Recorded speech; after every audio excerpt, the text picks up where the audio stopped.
बिस्मिल्लाहिर्रहमानिर्रहीम। कुरान मजीद में मौला अली अलैहिस्सलाम का नाम वाज़ेह अल्फाज में क्यों ज़िक्र नहीं किया गया? एक मोमिन ने यह सवाल किया कि मौला अली का ज़िक्र कुरान में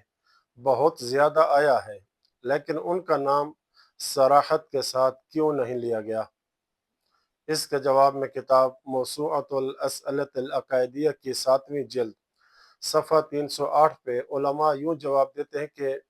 पहली बात तो यह है कि कुरान करीम का अंदाज़ बयां ये है कि वो अक्सर इय्याका अअनी वस्मई या जारह के उसलूब पर नाजिल हुआ, यानी मजाजी और किनाई अंदाज में गुफ्तगू करता है। मसलन, मैं तुझसे कहता हूँ मगर सुन ए पड़ोसन, यानी बात एक शख्स से की जा रही होती है लेकिन असल मकसद किसी दूसरे को समझाना होता है, क्योंकि किनाया और इशारा वाज़े बयान से ज़्यादा बलीग और मुअस्सिर होता है। इसी वजह से अमीरुल मोमिनीन हज़रत अली अलैहिस्सलाम और आपके बाद आने वाले अइम्मा मासूमीन अलैहिमुस्सलाम का ज़िक्र कुरान करीम की बाज़ आयात में किनाया और मजाज के अंदाज में किया गया है। दूसरी बात यह कि कुरान करीम की एक खसूसियत यह है कि वो उमूमी कवानीन और कुल्ली उसूल बयान करता है। जैसा कि हर मुल्क के आइन की किताब में आम उसूल ज़िक्र किए जाते हैं, फिर उन उसूलों की तशरीह और तफसील के लिए अलग दफ़ाआत और तौज़ीहात शामिल की जाती हैं। इसी तरह कुरान करीम ने इमामत तकवीनी और तशरीई के कुल्ली उसूल बयान किए हैं और ये वाज़े किया है कि इमाम दो किस्म के होते हैं, एक गुमराही के इमाम और दूसरे हिदायत के इमाम, जो अल्लाह के हुक्म से हिदायत देते हैं। फिर कुरान ने अइम्मा मासूमीन अलैहिस्सलाम की ऐसी सिफ़ात बयान की हैं जो सिर्फ इन्हीं पर मुंतबिक होती हैं और जो इस बात पर दलालत करती हैं कि मौला अली इन हिदायत याफ्ता अइम्मा मासूमीन में शामिल हैं, जैसा कि आयत इकमालदीन, आयत ततहीर, आयत इताअत और आयत विलायत वगैरह में। और आयत विलायत में वली उस शख्स को करार दिया गया है जिसने हालत नमाज में ज़कात दी, यानी अपनी अंगूठी सदका की, और ये अमल सिर्फ इमाम अली ने अंजाम दिया था। जैसा कि सुन्नी और शिया का इस बात पर इत्तेफाक है, बस कुरान करीम उमूमी अंदाज में गुफ्तगू करता है, जबकि सुन्नत नबवी इनके कुल्लियात के मसादिक और जुज़ियात को बयान करती हैं। मसलन कुरान कहता है अकीमुस्सलात, नमाज कायम करो, और सुन्नत बयान करती है कि फजर की नमाज 2 रकत है। इसी तरह बाकी नमाजों की तफसील भी सुन्नत से मालूम होती है। इसी तरह रसूल आज़म सल्लल्लाहु अलैहि वसल्लम ने बहुत सी रिवायात में, जिन्हें अहले सुन्नत और अहले तशय्युअ दोनों ने नकल की हैं, अमीरुल मोमिनीन हज़रत अली की इमामत और खिलाफत पर वाज़ेह नस फरमाई है, जैसे हदीस गदीर, जो दोनों फरीकों के नज़दीक मुतवातिर है। लेकिन रसूल खुदा के बाद लोगों ने विलायत से रूह गर्दानी की, हज़रत अली की मदद न की और उन नबवी अहादीस से रूगर्दानी की जो आपने हज़रत अली की शान और खिलाफत के बारे में इरशाद फरमाई थी। बस अगर हज़रत अली का नाम कुरान करीम में सराहत के साथ बयान कर दिया जाता तो मुमकिन था कि वो लोग कुरान ही का इनकार कर बैठते और शायद वो ये भी कह देते कि नबी हिज़ियान बोल रहे हैं, नौज़ुबिल्लाह, जैसा कि बाज़ लोगों ने रसूल अकरम की बीमारी के वक्त कहा था। जब आप उनसे कलम दवा तलब फरमाई ताकि उनके लिए एक ऐसी तहरीर लिख दें जिसके बाद वो कभी गुमराह न हो, और इसका मतलब ये होता कि वो इस्लामी दस्तूर का इनकार करते, बल्कि पूरे इस्लाम ही का इनकार कर बैठते, और ये बात हिकमत इलाही के खिलाफ थी। लिहाजा हिकमत खुदाबंदी का तकाजा ये हुआ कि हज़रत अली का नाम कुरान में सराहत के साथ जिक्र न किया जाए, बल्कि कुरान के तर्जुमान और कुरान के हम पल्ला यानी सुन्नत नबवी में ज़िक्र किया जाए, ताकि जो ईमान लाना चाहे ईमान लाए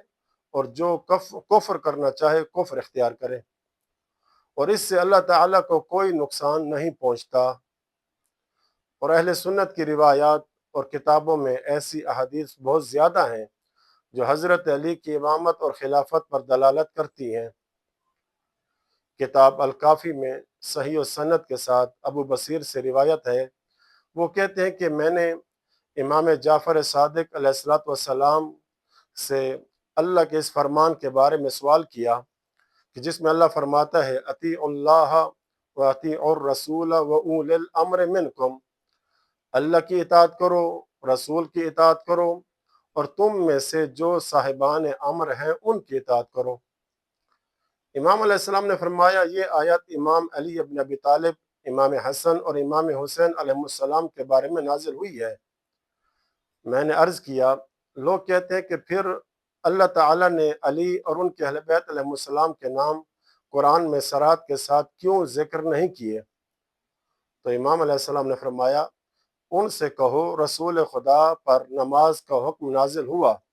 لیکن اللہ نے یہ نہیں بتایا کہ نماز 3 رکعت ہے یا 4 رکعت ہے،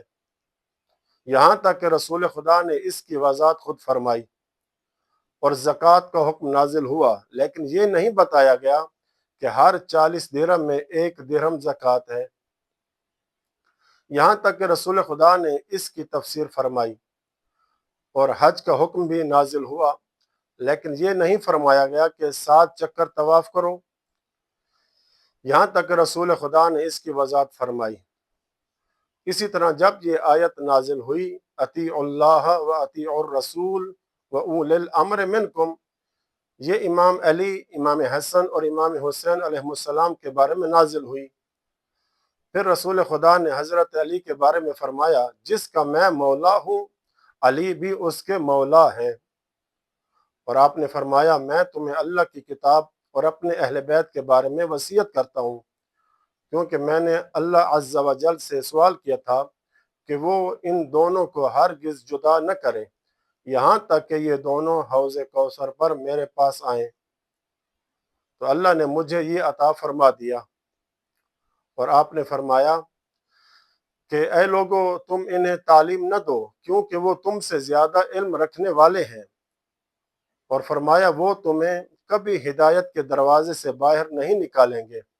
اور نہ کبھی گمراہی کے دروازے میں داخل کریں گے۔ پس اگر رسول خدا خاموش رہتے اور اپنی اہل بیت کو واضح نہ فرماتے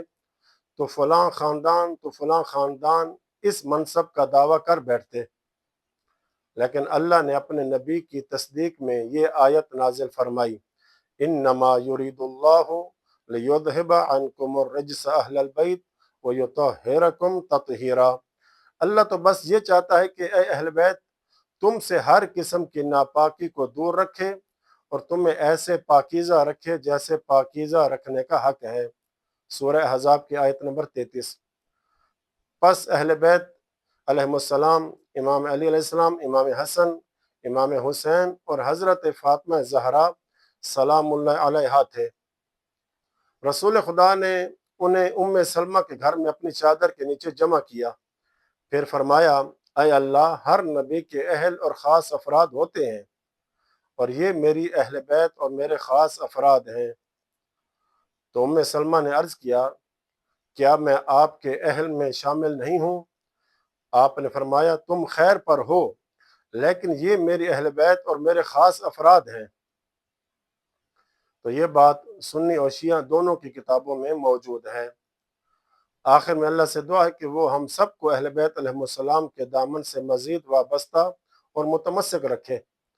اور ہمیں اہل بیت علیہ السلام سے ہی ہدایت لینے کی توفیق عطا فرمائے، اور اہل بیت علیہ السلام کے دشمنوں کو تباہ و برباد فرمائے۔